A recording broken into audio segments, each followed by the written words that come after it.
Hi guys, so a double lesson today. So today's lesson and next lesson, looking at the third religious organisation, which is sects. And what I want you to be able to do by the end of the lesson, as simple as that, is to be able to define what a sect is and pick out how it's different to a church and a denomination that we've already looked at. So we will dig more deeply into this next week, but today is all about defining, understanding what it is, and being able to give some examples.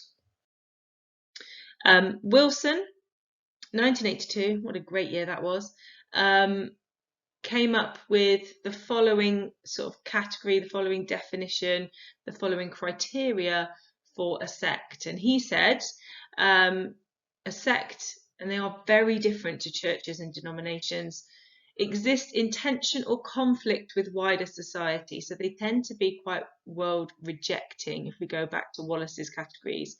They tend to have their own social norms and values, very different to what we've seen so far on churches and denominations. They have an exclusive membership where they impose merits and tests on people. So they're looking for huge levels of commitment, and they are testing their members at all times, challenging their levels of commitment, and it leads to breeding this belief in an elite status, that they are somehow the chosen ones, that they are somehow better than others. Sects tend to have stern discipline, regulation, and beliefs on beliefs and lifestyles. They often live communally. So a sect will often require people to live together, kind of literally reject the rest of the world and move in together and lead this very disciplined and stern lifestyle with tests of their commitment at regular points. They demand ongoing commitment from members overriding other interests. So previous hobbies, gone. Family members often gone.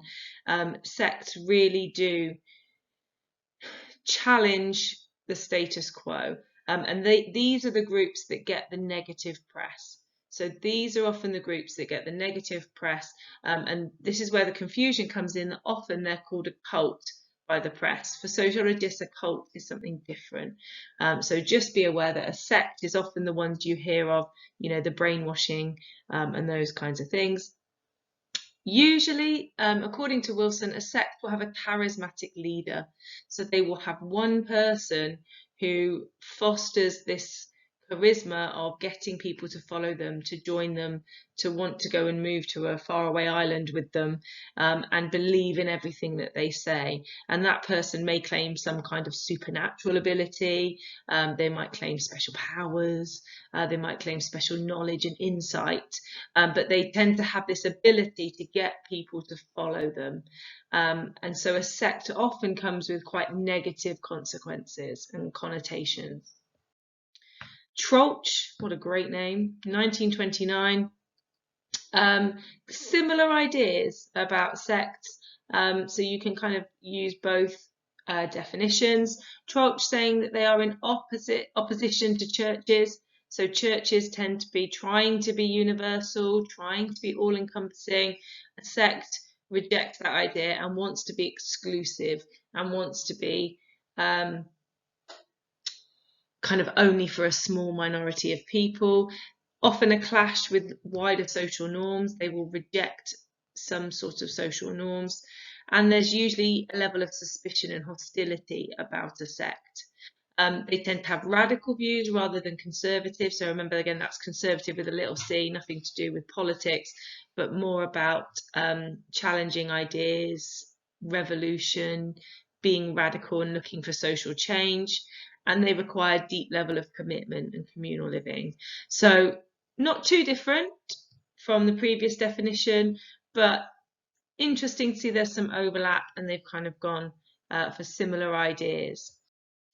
So the main bulk of the lesson, I obviously want you to be thinking about the table, but I want you to watch this documentary. It's an hour and 20 minutes long, and it's about the People's Temple. That was around in the 1970s, and a classic example of a sect. Can you watch it? This is why I've kind of I'm not going to say anything extra on Monday. Can you watch it as a key example and see how many of those characteristics that we've just gone through you can spot in the People's Temple documentary? So you can use these guys as a clear example in your answers. Then you should have enough information to finish the third column. So by the end of Monday, the sect column should be done. And we're well on our way to having a clear definition of all 4 religious organisations.